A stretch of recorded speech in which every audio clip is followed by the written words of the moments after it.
The engine of Detroit has never been idle.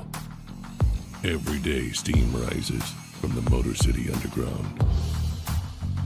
Each drop of Detroit Steam Vodka is handcrafted with the same passion that went into the foundation of this city. We will not falter in our dedication to bring you a product that embodies the spirit of Detroit. This is Detroit Steam Vodka.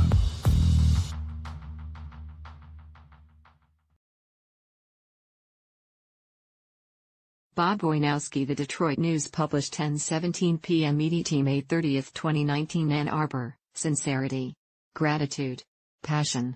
Those were the feel-good emotions of the day, and when Juwan Howard stepped to the podium and began to cry, you understood how he got here.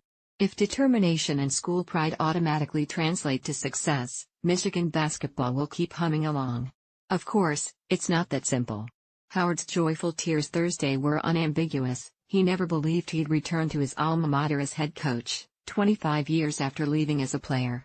Now comes the hard part for Howard, who must turn disbelief into belief. This was the culmination of a whirlwind 3 weeks, with Michigan losing its longtime leader, John Beilein, and replacing him with someone who brings more nostalgia than actual plans.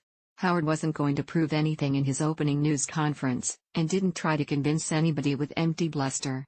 What he lacked in polish, he made up with passion, and he handled it fine. More important than the tears and snippets of humor was his low-key self-awareness. Howard knows he doesn't know the intricacies of what he is taking on. He knows people wonder how he can lead a major program without ever having been a head coach, or even an assistant in college. Howard seems to grasp the enormity of the transition, which is good, because it is enormous, and he'll need to hire experienced assistants. Howard and athletic director Ward Manuel both acknowledged the question of risk, even if they didn't agree with the depth of it. "I'll tell you this, I'm very humbled," Howard said on the floor of the Chrysler Center. "I'm sure there are a lot of people that are doubters, that I'm a first-time head coach. Well, you gotta start somewhere, don't you? And there's gonna be some moments where you're not always gonna get it right. But I have that growth mindset, that I always look to find the answer."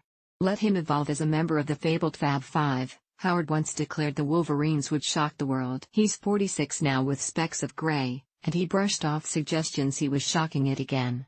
Although Howard has deep NBA connections from 19 years as a player and 6 years as a Miami Heat assistant, the college game is a different beast, with a rulebook much thicker than a playbook. Putting together a sharp staff will be key, and will help define his philosophy. If longtime head coach Phil Martelli, who led St. Joseph's for 24 seasons, indeed comes aboard, that's a solid start.